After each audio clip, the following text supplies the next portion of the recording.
Welcome, everyone. Thank you for joining us for today's Auxis Corporate Performance Series webinar, Strategies for Building an Effective GBS Operating Model, the sometimes painful realities of organizational change. My name is Yaslin Arroyo, and I'm the moderator for today's webinar. Today's webinar is presented by Auxis. Auxis is a very different consulting and outsourcing firm comprised of former industry professionals who don't act like traditional consultants. Offering a customized real-world results-oriented approach, we become ingrained in our clients' culture and vision and truly dedicated to their success. Our depth of experience allows us to operate under a very different leverage model and maintain a focus on customization, flexibility, and bottom-line results at a very competitive cost structure. At this point, I'd like to introduce our featured speaker, Eric Libros. Eric is a Senior Managing Director and Outsourcing Leader for Auxis, and he manages our business process outsourcing practice. He's worked with many companies to help them determine if outsourcing is right for their businesses and established Auxis's methodology to migrate organizations to our outsourcing center in Costa Rica. Before we begin, let me remind all participants, we welcome your questions, so please submit them in your webinar panel at any time, and we'll make sure to address the questions at the conclusion of the webinar. And with that, I'll turn it over to our speaker, Eric. Eric? Thank you, Yaslin. In today's webinar, we're going to discuss some of the challenges that organizations face when attempting to institute transformational change in their operations, and really how a global business services model can help provide the structure to drive that kind of change. We're also going to discuss an effective methodology, that Auxis has employed to help organizations implement and manage these changes based on our more than 18 years of experience and our unique perspective as both a business advisor and an operator. We've worked with a broad range of companies ranging from middle market to large global enterprises, and we established our outsourcing practice more than 10 years ago. We added our Costa Rica service center in 2009 and have expanded that operation on several different occasions. We provide a range of management consulting, technology, and outsourcing services to many premier companies across a wide range of industries. And now, although I am not a therapist, let's discuss the sometimes painful realities of organizational change.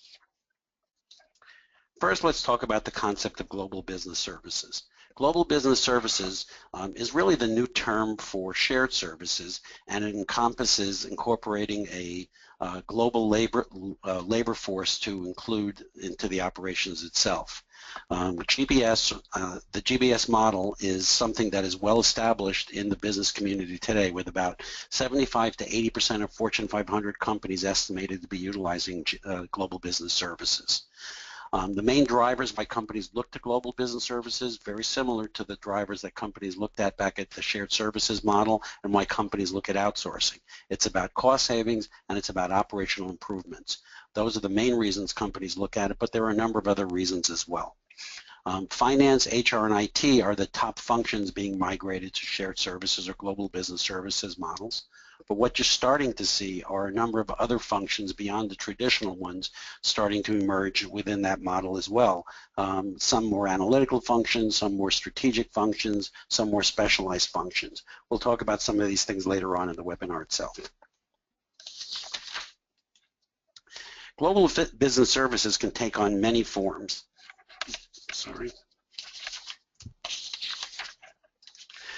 Global business services initiatives are complex endeavors that involve coordinating a lot of moving parts, and if not done correctly, can struggle to succeed. Here are some of the reasons that we often hear about why these initiatives can fail. There are organizational challenges. The common theme is how difficult it is to work with and how to manage a remote location. It can be challenging, especially if there's not strong executive support and alignment. And let's face it, most people really hate change. And they're going to resist this kind of initiative unless there's a lot of support for the initiative behind it. One of the other challenges that you see is that if you don't change your organization, if you don't adapt to a new business operation and not utilize your best people for higher value work, the initiative can be seen to fail. Another common theme that we see with organization are financial challenges. Commonly what we hear is that companies did not achieve the expected savings that they were looking to receive. Often this is because you may have unrealistic expectations in the first place. You may not have clearly identified the opportunities, and you may not have clearly understood what the cost benefits would be and how you would be able to achieve them. Also, not restructuring your organization to realign costs and focus with the work being performed can result in a failure of the initiative. Lastly, we hear a lot about operational challenges, with the common theme being that you're not receiving the expected performance improvements that you were planning for. Often this is because you may not have really had a good understanding of the current requirements, volumes, and activities that take place within an organization. There's what I call the myths and legends of operations. That's typically where most organizations kind of have a perspective and a thought on how much activity takes place in their business and how well they're performing and managing that activity. And the reality very often is different than what the expectations are. Not having a good handle on that, not having good visibility over operations, and not being able to effectively monitor it can often result in disappointment in the performance improvements that you're expecting to receive. So we talk a lot about transactional work and really how much focus that takes up in an organization and what you can do to try to minimize that. Well, in our experience, we see that most back office operations spend about 70 to 80% of their time on transactional work. So how do we define transactional? Well, these are typically activities that are routine, repetitive, rules-based, and generally considered lower value added. Basically, it's keeping the lights on. You're doing what you have to do. You're doing the main activities of a business. You're running the operation on a day-to-day basis. You're not necessarily providing higher value or strategic work, but it's things that just have to get done. There's another category of pretty much transactional work that we call specialized. These activities are similar in nature to some of the transactional activities we've talked about, but they may require a specialized skill. They may be more unique to the organization. They may be somewhat unique to your type of industry, for example, and they have a much narrower focus. They're still transactional, but they're somewhat of a different breed of transactional. Then there's strategic activities. These are the activities which often help drive business growth and performance and are core to the organization and success. We're going to talk about how much time companies spend on all of this in a minute, and it's important to understand the distinctions between them. As you can see from this chart, there are far more activities that are considered transactional and specialized than they are strategic. As you can see here, there's a lot of activities that go on day to day in your organization, but we would really classify them as transactional, things that just have to get done. Order to cash, procure to pay, a lot of accounting, even some FP&A. There's what I call finance transactional activities. They're still they may be analysis oriented, they may be generating reports, but they're still somewhat in the transactional nature. Helping understand performance in your business, helping understand your customers and your market, things to help manage and drive business performance. Those are the strategic activities that take place in a business, but very often they're much lower, they get a much lower level of effort and focus. To illustrate that point, I'm going to provide you with two recent examples of Auxis clients. One of the exercises that we perform when we come into an organization is to do an activity survey of the back office staff. In the survey, we ask various individuals within the department to really break down the activities that they perform on a regular basis and to indicate how much time they spend on these activities. Now, we somewhat take this with a grain of salt because typically people tend to overstate some of the value of what they do, so you have to put some perspective around it. So it pays to have a lot of experience in conducting these surveys to truly understand what the data means. And here's an example that I'd like to show you. This is a Fortune 100 global manufacturing and distribution company. And as you can see from the data over here, if you add up the transactional and specialized work that's being performed, well more than 80% of the work is that's being performed is considered transactional in nature, and only about 10% of the work would be considered strategic. If you look over here on the cost side, you're seeing that while the cost structure is a little bit better aligned to the value of the work, you're still spending almost 80% of your time on transactional and or specialized type of work. In this next example, this is an international hospitality company. just about 80% of the time is spent on transactional nature, with only about a little more than 20% on what we're calling analysis. Analysis in this case is really focused on driving business, understanding what the business is doing and driving business performance. So we see this kind of survey results time and time again as companies often get bogged down in the transactional nature of their work, leaving precious little time for higher value, more strategic work that help drive business growth and performance. But sadly, most back office operations don't realize this, and there's a lot of resistance to the challenge of realigning their focus to look at and do more higher value work. I often hear companies claim that their work is unique or it's more complicated than other companies' works. Well, the reality is back office processing is pretty much the same across all organizations, and achieving the right balance between transactional and strategic work is a key to driving business growth. But the reality is transactional work is not going to go away. So what you have to do is try to minimize the amount of transactional work that you're doing in your organization. And there are a number of techniques to do that.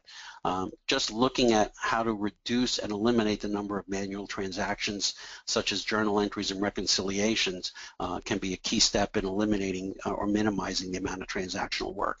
This is often done not by stopping doing the work itself, but just by tweaking the work, maybe changing some business rules or changing processes to minimize exceptions, things like that that can allow you to be more seamless in the processing of this type of transactional activity. Another way to minimize transactional work is to look to bring in automated tools to do some of the manual activities such as error checking, reconciliations, workflow for invoice receiving and processing, things like that. You still see Excel heavily embedded into organizations, and while Excel is a wonderful tool, there are just a lot better ways to handle reconciliations, journal entries, and forecasting. But it's a challenge to get people to give up their Excel. And when you're still performing transactional work, you need to make sure that you're going to be paying appropriately for it. So you want to take advantage of lower cost resources to perform this work and shift higher value work to higher cost resources. And by doing this, you're reducing the amount of time, for example, that managers are spending on managing and or even participating in transactional activities. We look at an organization and we say, can we re-level the roles? Can we use global labor costs that are typically going to be lower than your internal costs for some of the highly transactional rules-based activities? Can we shift the workload? And can we stop having managers get involved in very transactional work and move that work to lower cost resources? These are all ways that we take a look at to try to see how we can minimize the time and the cost for transactional work being performed. Another painful reality of organizational change, and one that's somewhat controversial, is employee tenure. When analyzing a company's back office operations, I often see that tenure, which should be considered a good thing in an organization, can often have a negative effect. The question of employee tenure is interesting, as the Department of Labor has been publishing an annual report for more than 20 years, and in 2014 showed that the annual tenure within an organization was 4.6 years, unchanged from 2002. But we wonder about the millennial generation. So we hear many studies that talk about the transitory nature of millennials. Is it changing the dynamic of tenure within an organization? Is tenure now becoming a thing of the past, as millennials tend to be more transitory and move around a lot more? Well, the Department of Labor study showed that the average tenure of workers aged 25 to 34 is only 3 years. It's about a third less than the tenure of the average of all workers, and more than 2/3 less than the people who are aged 55 to 64 years old, the baby boomer generation that is starting to transition out. So based on that, one would make an assumption that there's going to be an impact to employee tenure within your organization as millennials start to emerge into more and more roles within an organization and some of the older workforce starts to transition out. But let's take a look at what the study shows to see if that's validated. In 2014, the data that was represented, the 3 years that was indicated above, exactly matches the data for workers in that same age group back in 1983. Nothing has changed. So what the study shows and what seems to be the case is that millennials are not that different than their previous generations, and it's really more about people, young people, looking to find themselves in their careers, and typically people don't find themselves and get themselves established in a career until around the age of 27. So you're not necessarily going to see a major shift in employee tenure, and at the end of the day, tenure is still an issue that organizations need to deal with effectively. Tenure without professional growth can have a very heavy cost to your organization, and it's something that needs to be understood properly and addressed. In this recent example of another Auxis client, we're looking at an organization that is highly tenured and has a lot of transactional work taking place within the organization. As you can see at the various levels that we've categorized, directors, senior managers, managers, even staff all have long-standing tenure within the organization. What you also see is those same people are doing a lot of transactional work, up to 94% of the time at the staff level, but even 50% or higher at the manager level are still very heavily involved in transactional work. In some cases, they're actually performing transactional work directly, and in other cases, they're spending a lot of their time managing, supervising the transactional work that's being done underneath them. So what's the impact of this to an organization? Well, we looked at the average salaries of the people in this company, and what we saw were that they really weren't that far out of line from where they are within the industry that they were in the market that they served. So the salaries you see here represent the average salaries of the people in that organization, and it was very closely aligned with the market. But when you start to look at the work being performed by the people and the levels of the work that should be performing it, you start to see an impact. If you look at directors, senior managers, and managers, there's a direct impact that's fairly significant within an organization.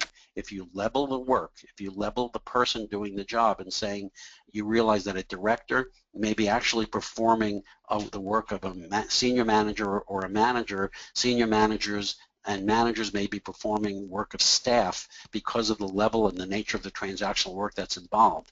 There's a direct financial impact. You see it in the last column that appears on the chart. The average cost savings, the average cost per FTE that could be attributed by re-leveling this role, in some cases is almost $40,000 per FTE, and averages well over $30,000 per FTE across this management layer. By the same token, if you look at staff level, when you have highly tenured employees performing transactional work, as you see here you have staff averaging anywhere from 9 to 12 and a half years, basically doing heavily involved in transactional work. The impact, if you re-level the roles and move them down to the level that they should be paid at and should be performing at, is also fairly significant. So this can impact your organization to the tunes of thousands and in some cases even millions of dollars in extra costs that you're paying. As you're paying COLAs for 10 to 12 years, it starts to add up on a roll, and if you don't have the professional growth to elevate somebody in an organization, you're just paying a lot for the work being performed. So in this scenario, what you're seeing is you are overpaying for the transactional work being performed, but there are other impacts that take place as well. One of the less realized but truly impactful issues is that you have highly skilled, highly knowledgeable employees, and they're not really doing the type of high valued work that you would want them to do. They're being bogged down in transactional work, and they're not necessarily helping the business innovate, drive the top line, improve the bottom line, and look at ways to better serve the organization. The other thing that happens, and this is a very common dynamic, is if you have the same people doing the same job for 9, 10, 11, 12 years, you're going to start to see a more stagnant, less motivated, and ultimately less productive workforce. So at the end of the day, in an organization like this, you're paying a lot for transactional work, you're not having the most motivated and highly dynamic work environment, and you're not getting the most out of your best employees. So while you would think tenure in this case is a good thing, it's really having a negative impact on the overall operations of the company. So as I said earlier, tenure without professional growth, without a way to take people and move them up through the organization and give them different and more higher valued work to do, ultimately will cost your organization a lot of money. But in the end, people hate change, as we've talked about. So as we discussed earlier, this type of transformational change that we're talking about is a significant organizational shift, and it often is going to be met with skepticism and resistance. There's often a denial of issues or anger over the changes taking place. People are not happy about it. They basically are saying, well, everything was fine. Why are we trying to fix things that aren't broken? Or they're upset about the fact that they really weren't involved in the discussions. Nobody asked me about things. How will I be able to do things differently? You know, this is the stuff that I know how to do. What's going to happen to me? That's a common reaction that people have. Once that type of resistance often turns to frustration and fear as people start to strike out against the changes that take place. Ultimately, you get to a crossroads and you have to decide people have to decide what they're going to be willing to do. Some people are going to adapt to the change, embrace it, and actually see benefits. Still others remain skeptical but are open and ultimately choose to adapt. But there are going to be others that are going to be resistant to the end, and often they're going to transition out of the organization itself. How you plan for and deal with the resistance, the cultural challenges, and the ultimate acceptance of change can make or break an initiative like this. Cultural change is generally the hardest transformation to make happen within an organization. We see this time and time again. So we see that there's a number of initiatives and a number of challenges to global business services. They range from operational to organizational to cultural to financial. But these challenges can be overcome, and I'd like to share with you some of the strategies and methodologies that Auxis has employed over the years to help companies successfully build an effective global business services operating model. The first thing to realize is that global business services and shared services is not the same thing as centralization. A global business services model is more than organizational operational change. It's also about cultural change. In this type of situation, what you see is a whole different mindset that takes place within your organization. For example, you establish formal service levels that are used to define and measure the operating performance of an organization. And then service delivery itself is tied back to these service levels. And an employee's performance is going to be measured and rewarded based on defined performance measures. The whole focus changes. Instead of keeping the lights on, you're now a customer service organization looking to achieve a strong customer satisfaction, looking to hit the type of baseline numbers that are set for you, really trying to achieve a more positive outcome within the work performance itself. Performance management becomes an integral part of the operating culture. You're constantly monitoring and seeing how you're doing and adjusting accordingly. And you're looking to create a center of excellence approach, which is basically involving not only the attitudes of an organization, but also the processes and tools that are involved in driving efficiencies. This all become part of the operating model. And then lastly, there's an openness to using third parties to support certain types of work. So instead of saying everything is unique to me and I'm the only one who can do it, you look to shift some of the work out and say this is things that I don't really need to focus on. Let other people take care of it for me and let me focus on the top of the line front office type of approach. Evolving into a high performance organization involves changing the overall approach to operations. The focus changes. It becomes about effectiveness, not about keeping the lights on. Basically, you're looking to do the right things. You're focusing on what type of activities you're doing, and you're measuring the performance to see how well you're doing it. And it's also about efficiency or doing the right things. This is more about focusing on the ways you do the work that you do and utilizing key performance metrics that ultimately tie performance back to the defined objectives, often having financial components embedded in that so you can see how you're improving the cost within the business. In a high-performance organization, both of these perspectives occur simultaneously, and the organization is open to change and looks for ways to improve. In addition to operational change, there should be organizational change. And when we come into an organization to assess its operational effectiveness, we look across the organization to see where these opportunities exist.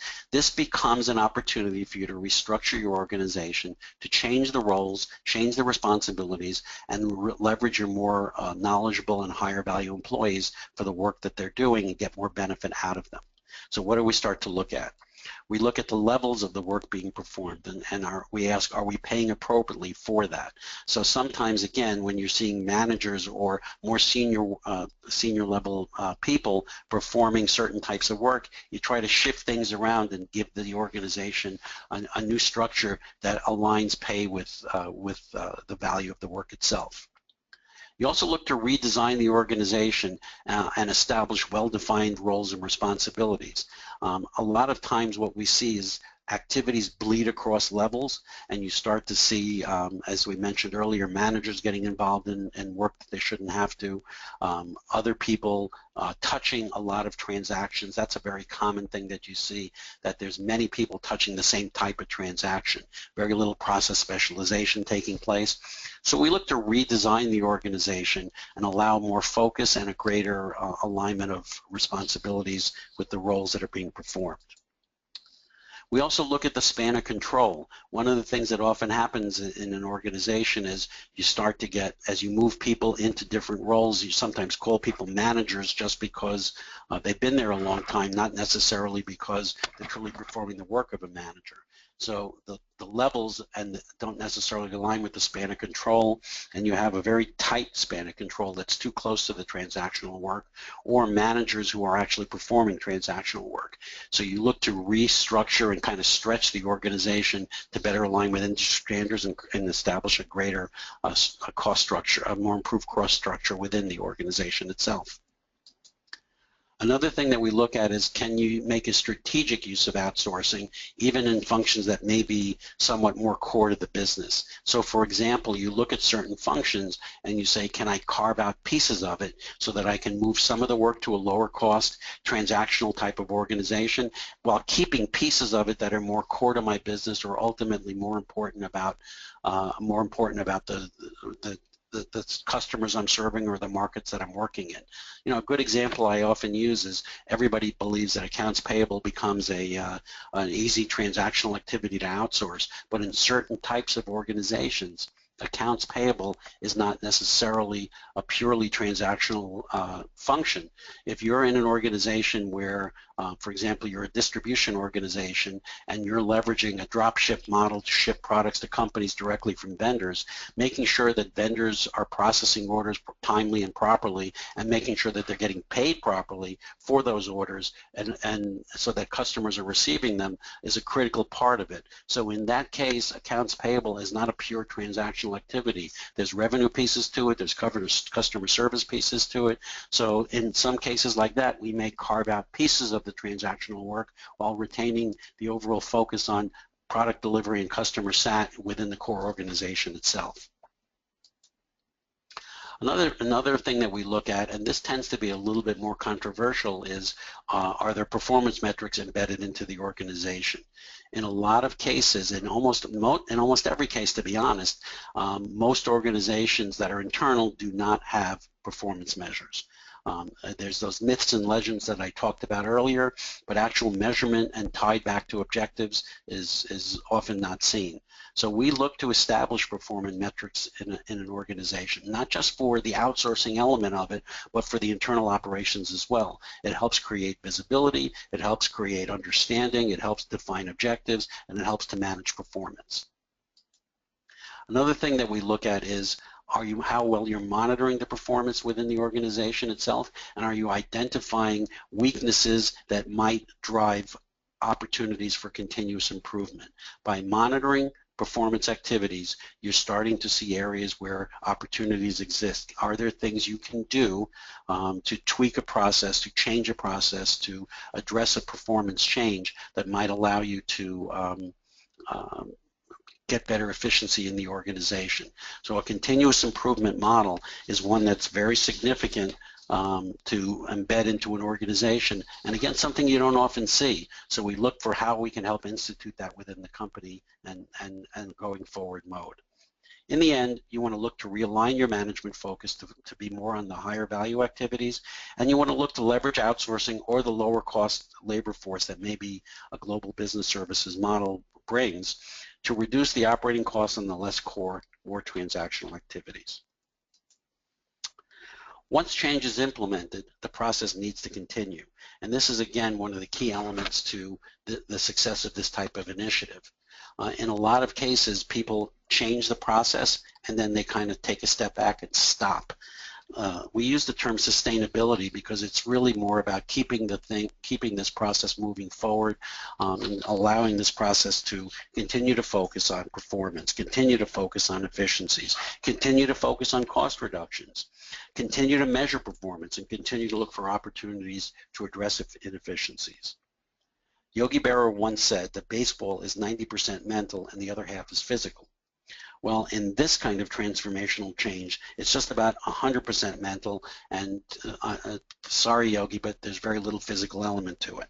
It's really about mindset. Operational sustainability is about how you commit to doing something. You need to commit to the change, you need to commit to measuring performance, you need to commit to addressing issues that you come up, and you just need to commit to continue to improve. In the end, a well-implemented global business services model is going to be more than about labor savings. There's layers of savings that you can achieve beyond just the original labor cost savings that are captured up front. You know, typically you're going to capture, let's say, anywhere from 25 to 50% labor cost savings through, whether it's through global business services, the use of outsourcing, or a global labor force. But there is more opportunities available to you. What we see in and through our experience is that over time, once the organization stabilizes, if there's a focus on continuous improvement, there's another 15 to 30% traditionally that's available to you in cost reductions through greater efficiencies. These are things that come as the organization evolves and you continue to try to drive performance. If you're employing a hybrid model, you may be able to gain some additional cost reductions through the use of a third party's resources, an economy of scale type of thing, where maybe you would need only specialized skills in the form of a partial FTE, and you can leverage the third party's resources to buy those skills on an as-needed basis as opposed to hiring a full-time FTE to do it. We often see this in the technology world. Some cases you can also leverage this for management level resources. Within that organization itself, they might be able to leverage managers across multiple companies, allowing you to reduce your costs and not have the management layer embedded into your organization. So the primary benefits from a global business services model are cost savings, but then there's these other benefits that we talked about, the efficiencies and effectiveness that allow your organization to realign and have a greater focus on the core activities that drive business growth and performance, allow you to lower your costs, achieve the strategies that you want, and also be flexible and nimble in how you operate. So when you leverage this type of model, there's a lot more ability to shift focuses, and make changes happen quickly than a static internal organization. So how do we get there? Auxis recommends a multi-staged approach to implementing a global business services model. It starts with establishing the vision. When you're trying to accomplish, what are you trying to accomplish and why you're trying to accomplish it, and how you're going to get there. These are critical elements in the success of an initiative. Gaining executive alignment, gaining the organization to agree on what you're trying to accomplish and the methods you're using to accomplish it will not only allow you to have a strategy and a plan in place up front, but as you look to implement and as you start hitting the challenges that we've talked about earlier, the resistance, the inability to shift and change, you have the vision to tie yourself back to and say, this is why we're doing this, and to really reinforce the message back to the field.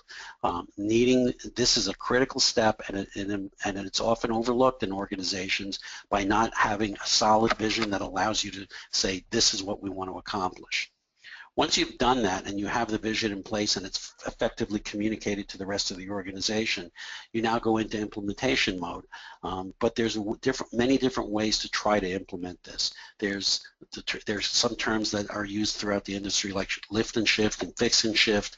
You know, which is the right way to go about doing it? Well, we believe that lift and shift is likely the best way that you can go about doing it because it allows you to achieve the quickest success in the most seamless and least disruptive way possible. Focus on capturing the low-hanging fruit. Focus on garnering those cost savings and building upon successes. Show the organization that this model is working and that you are able to achieve benefit quickly and without a lot of disruption. These are critical elements in the success of it. You want to look at how you design your processes. You want to look at how you structure your organization. You want to have a realistic timeline and plan for implementation, and you want to see what type of technology tools you might want to employ. In a lot of cases, organizations look to do wholesale changes across technology for example, in order to standardize. And while ultimately you may want to get there, and this may give you the ability to achieve those changes, if you try to do it all at once, it can be a lot more challenging and take a lot longer to achieve benefit.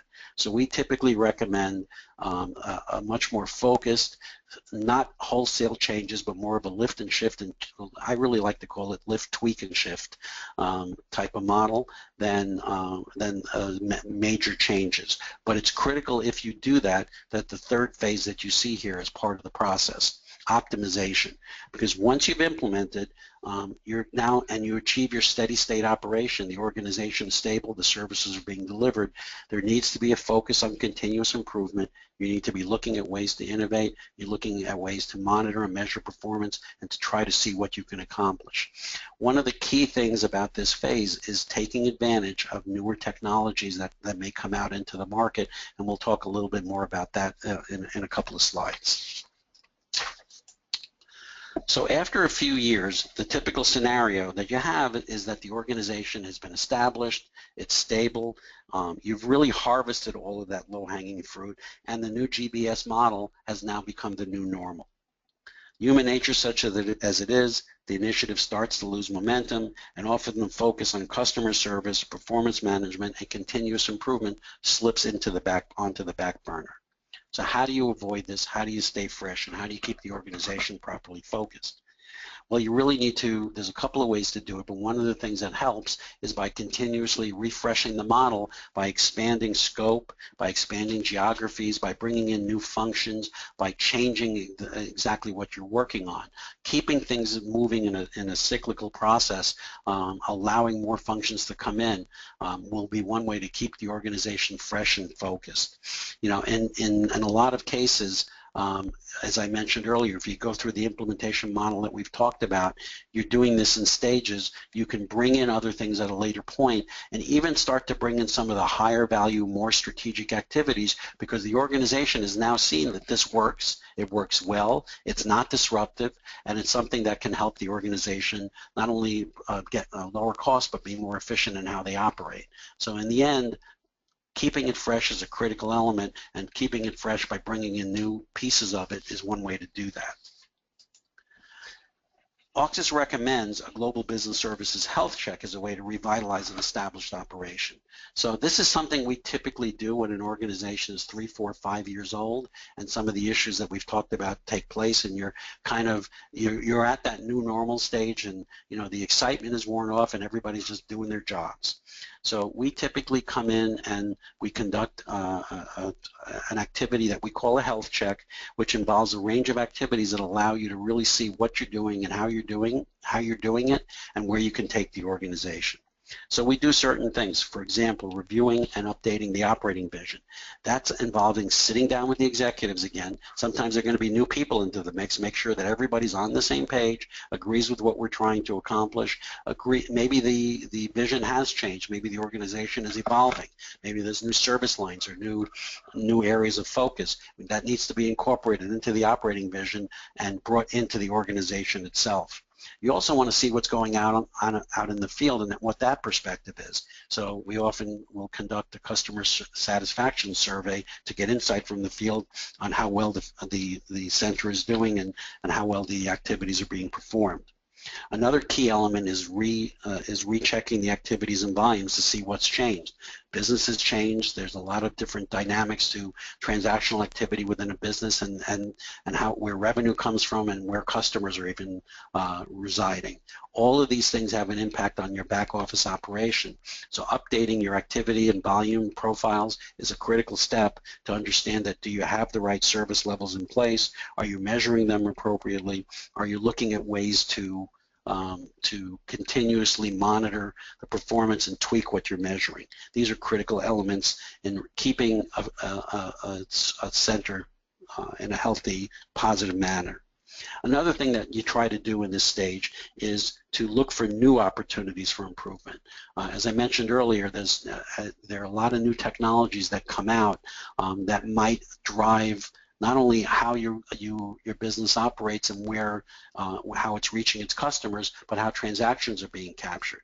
So monitoring and including mobility, social media, new technologies like robotics, for example, these are all things that need to be looked at and considered to see if it's an opportunity to present an organization with greater efficiencies and to lower cost. So these are things that we recommend always looking at and always looking to bring into an organization if the appropriate business case supports it, which is the other critical element of this health check, is do you have a business case to make change? Have you achieved your first original business case, and is the additional changes that you're looking at warranted based on the investments that may be required? Updating the business case to identify cost reductions and benefits and to validate them is a critical step in this. Really, in the end, the Global Business Services Initiative needs to be a cyclical process of implementation, measurement, and continuous improvement.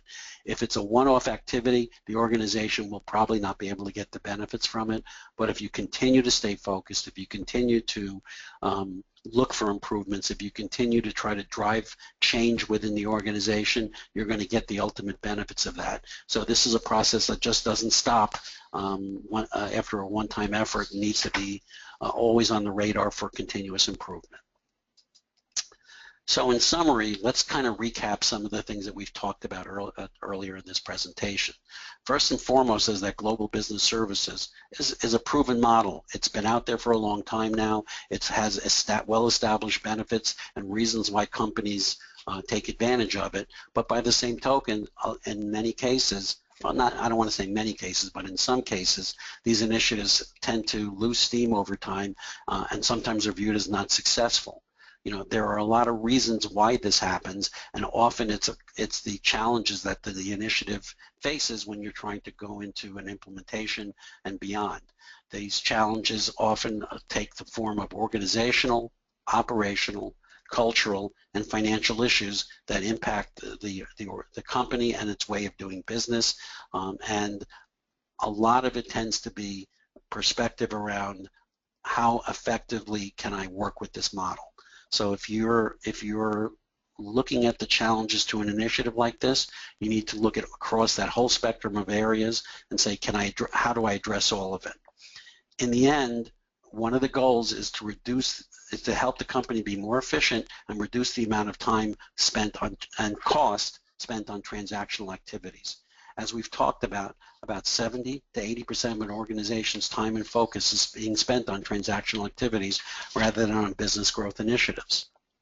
And we also talked about the fact that transactional work won't go away, but you can minimize the amount of transactional work being performed through various means like process improvement, standardization, automation, and organizational change. Looking at how you can minimize the time and cost spent on transactional work is going to be a key element in the success of this type of initiative.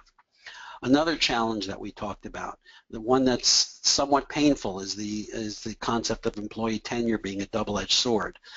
Employee tenure, as we talked about, can have a positive impact to your organization, but it could have a negative impact in the form of higher cost, and really not getting the most out of your employees, and really not creating the most dynamic, motivated, and productive work environment because people are doing the same jobs time and time again. Tenure without professional growth is often problematic to an organization. And while you believe you're doing the right thing by keeping people in an organization, you need to look at ways to help them develop and grow in order to take full advantage of what an employee has to offer you. In the end, the Global Business Services model has tremendous benefits. It helps you be more efficient. It helps you lower your cost. It helps you be more focused. It helps you drive business growth and allow the the vibrancy of people who are motivated to do that take advantage of those opportunities. But there are specific and effective proven ways that we've shown over time to implement this model and change the back office dynamic, change the culture of an organization. And if you're able to accomplish this successfully, in all likelihood, you're going to want to incorporate some of the methodology that we've applied here. This is something that we can't stress enough. It needs to be looked at across the organization, and you need to look at both organizational and operational changes both in order to drive the financial results that you're seeking. Thank you for your participation in the webinar. If you're interested, we offer a complimentary BPU opportunity scan, and if you're interested in that, you can contact me directly. What the opportunity scan really is it's a way for you to get an insight into what the potential cost savings opportunity could be from implementing a nearshore model. And it's also going to give you a perspective on kind of how it would work. What would the operation look like? What functions make sense to go into the operation? Even what the organization itself could look like. So when you look at the results of an opportunity scan, we're giving you a snapshot as to whether or not this model may make sense for you. And if it's something you're interested in, I'd be happy to talk to you more about it, and please contact me directly. I'm now going to open the floor to questions. So Yaslin, are there any questions from any of the participants? Thank you, Eric. Yes, there's a question here. It is, what is involved in conducting the activity survey to determine the amount of transactional activity that occurs in an organization? Okay, thanks. An activity survey, as I mentioned, is really trying to get an understanding of what's actually taking place within the departments themselves. So what we do, the starting point of it is what we create what we call a process inventory. We create the process inventory, which really breaks down the key processes into their sub-processes and then to the activities that form the sub-processes. So for example, you take accounts payable and you break it down into the various elements of it, and then the various activities that take place within that process itself. And then by categorizing it into those different elements, you then go to the people who are performing those tasks and you say, how much time are you spending on receiving and processing invoices? How much time are you spending on dealing with vendor inquiries? How much time are you spending on handling payments? How much time are you dealing with just processing of paper, if that's still existing in your organization? We do this across the department, and some of the things that you find is that you're going to find a lot of people touching a lot of the same activities, and sometimes you even find that some activities bleed out of a department and go into other departments. We see that often in, for example, accounting and finance. So an activity survey is designed to capture all of this information, categorize all of this information, and give you a sense of how much transactional work is being done, how much strategic work is being done, and actually who's doing it. So it's really more of a form that the participants fill out, and then we conduct our analysis around it, remembering, as I said earlier, that people tend to overstate a lot of what they do. So you have to kind of factor that in, and you look for consistencies of response across the people participating. Thanks, Eric. There's another question. There's just one more. Are service level agreements realistic for most internal organizations? That's a great question, and it's one that I face very often when we go into an organization, because the typical perspective on most internal organizations is they don't want it and they don't need it. I think they are realistic. I think it's all about mindset and attitude. If you're concerned about being measured, if you're unwilling to be measured, or if you don't want that type of visibility, then yeah, you really don't want service level agreements. But at the end of the day, if you're performing an operation that serves the company, you should have a strong visibility over what's taking place and a strong understanding of what are the expectations around it. So service level agreements are about volumetric data, it's about qualitative data, accuracy, timeliness, things like that. Putting those things in place can never hurt an organization, but it's about mindset and it's about the commitment to it, because even when what we see is when companies do it up front, when they establish a shared service center, they tend to drop it. And mostly it's because people don't want to be measured. And at the end of the day, I don't know of any better way to say am I being successful or not than measuring my performance and seeing how well I do against my expectations. Any other questions? I think that's all we have, Eric. So I want to thank you, Eric, for a great job today with this webinar, and to all of our participants for joining us today. Please make sure you watch for our follow-up email with a replay link and a copy of the presentation. And as Eric mentioned, please contact us if you would like more information about the topic or if you want to learn more about our BPO Opportunity Scan. And you can also check out our library of on-demand webinars, which are available on our website at www.auxis.com or on our YouTube channel. You can find a lot of our webinars there. And you also find some of Eric's recent white papers on our site that are available for download. And please make sure you follow us on Facebook, Twitter, and LinkedIn. And lastly, we would appreciate your feedback, so please take a moment to complete our brief exit survey. We would really appreciate it. And on behalf of Eric Libros and the Auxis team, we thank you again and enjoy the rest of your day.